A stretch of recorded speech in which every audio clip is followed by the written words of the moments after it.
I want to make sure that everybody on campus knows. I want to scream it from the top of the building. Sometimes look at what these people are doing, how amazing it is that we're working with colleagues like this. That's why this magazine's important. And we're in our 13th iteration. It keeps growing, and you sort of flip through the pages and you realize the breadth of stuff that happens on this campus across the decades. And so often the research that they are doing or the creative activity is impacting the world in a really profound way. We've seen, I think, in the past year through the pandemic that how isolation can impact all of us. And we've been able to show that in my lab concretely with a lot of behavioral and neuroimaging measures that socialization and communication can actually enhance our cognitive abilities, especially at the older ages.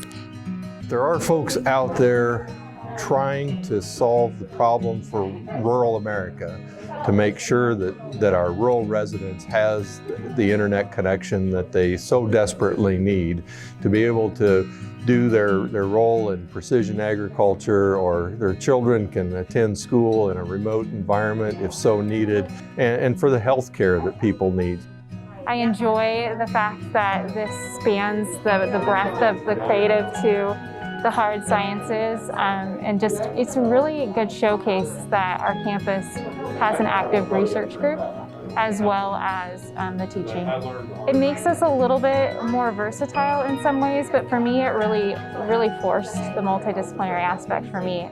As a smaller campus, so much of our work spans disciplines because it has to. You'll see it on the pages of this year, all these people are collaborating with people you might not expect them to collaborate with.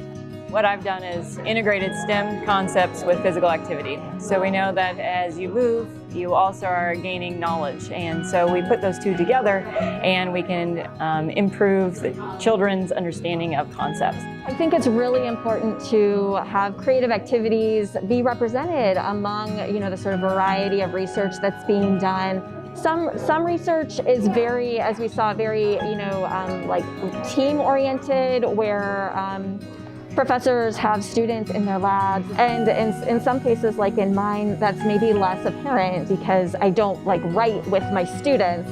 But at the same time, there's constantly, inspiration, ideas, and energy that comes from teaching. Any comprehensive university has research, but what makes UNK so special, and what makes it home, frankly, why I want to be here, is that our students actually get to be a part of that process.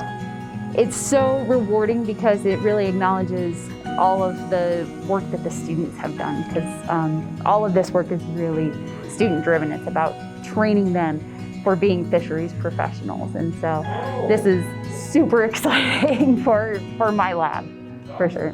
There are pockets of excellence at UNK that I've been very impressed to see, and so I feel privileged, but I know there are many others who are doing very high quality work.